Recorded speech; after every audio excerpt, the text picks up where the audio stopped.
ஜனவரி 7ஆம் தேதி நடக்க உள்ள பட்டதாரி ஆசிரியர் பணிக்கான போட்டித் தேர்வை தள்ளி வைப்பது குறித்து முதல்வரிடம் ஆலோசனை கேட்கப்படும் என பள்ளிக்கல்வித்துறை அமைச்சர் அன்பில் மகேஷ் தெரிவித்தார். சென்னை எழும்பூரில் உள்ள தனியார் விடுதியில் தமிழ்நாடு அரசின் பள்ளிக்கல்வித்துறை ஒருங்கிணைந்த பள்ளிக்கல்வி சார்பில் 6 முதல் 9ஆம் வகுப்பு வரை பயிலும் அரசு பள்ளி மாணவர்களுக்கான குளிர்கால சிறப்பு பயிற்சி முகாமை பள்ளிக்கல்வித்துறை அமைச்சர் அன்பில் மகேஷ் பொய்யாமொழி தொடங்கி வைத்தார். பின்னர் செய்தியாளர்களை சந்தித்த அமைச்சர் அன்பில் மகேஷ் பொய்யாமொழி, இன்றைக்கு குளிர்கால சிறப்பு பயிற்சியை மாணவர்களுக்கு துவக்கி வைத்துள்ளதாகவும், கோடிங் வித்தவுட் கம்ப்யூட்டர்ஸ் பயிற்சியையும் ஃபண்டமெண்டல் ஆஃப் ரோபோட்டிக்ஸ் பயிற்சியை ராமநாதபுரத்தில் துவக்கியதாக கூறினார்.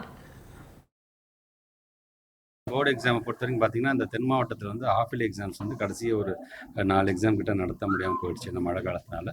ஸோ ஜனவரி மாதம் 2ஆம் தேதி பள்ளிக்கூடங்கள் ஆரம்பிக்கும் போது அட்லீஸ்ட் அந்த கிளாஸ் லெவல்னாச்சும் ஸ்கூல் லெவல்னாச்சும் அந்த எக்ஸாம் நடத்தி முடிச்சிங்கன்னா இந்த பிள்ளைகளுக்கான ஒரு பயிற்சியாக பார்க்கணும், அதை நிறுத்திடாதீங்க அப்படின்னு நாங்கள் சொல்லியிருக்கோம். ஸோ 2ஆம் தேதி திறக்கும் பொழுது அந்த தேர்வு கண்டிப்பாக அது நடைபெறும். ஏன்னா இந்த காலத்தில் வந்து 2 லைன்லாம் நிற்க வைக்கிறாங்க சாப்பாட்டுக்குங்கிறதுலாம் வந்து அதை கண்டிப்பாக ஏற்றுக்கொள்ள முடியாது.